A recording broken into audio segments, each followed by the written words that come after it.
அஸ்ஸலாமு அலைக்கும் வரஹ்மத்துல்லாஹி பரகாத்துகு.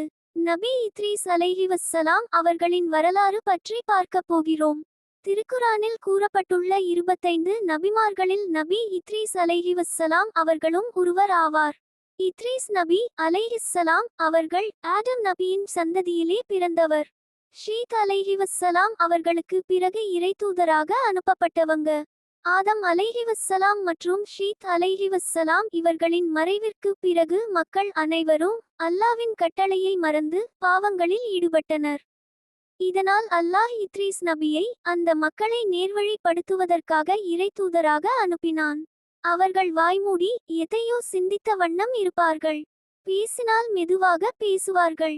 சுட்டு விரலை அசைத்து அசைத்து பேசுவார்கள். நடந்தால் தலையை குனிந்த வண்ணம் நடந்து செல்வார்கள். இத்ரீஸ் நபி அலைஹிவஸ்ஸலாம் அவர்கள் மிகவும் அறிவாளி, நல்லொழுக்கம் கொண்டவர், எப்போதும் அல்லாஹ்வை நினைத்து வாழ்ந்தவர். மனிதர்களுக்கு எழுதுவது, அறிவியல் போன்ற விஷயங்களை கற்றுக் கொடுத்த முதல் நபிகளில் ஒருவர்.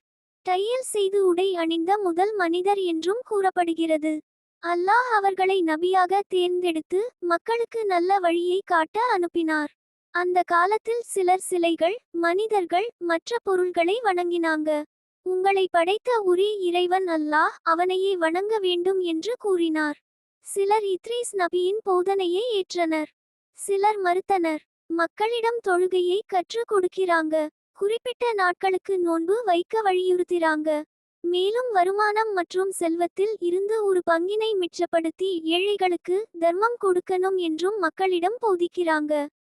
மேலும் அல்லாவின் பாதையில் போரிடுவதற்காக ஜிகாத் அழைப்பு விடுத்த முதல் நபி இத்ரீஸ் அலைஹிவஸ்ஸலாம் அவர்கள்தான். இந்த வீடியோ உங்களுக்கு பயனுள்ளதாக இருந்தால் லைக் பண்ணுங்க. நம்ம சேனல் சப்ஸ்கிரைப் பண்ணி சப்போர்ட் பண்ணுங்க.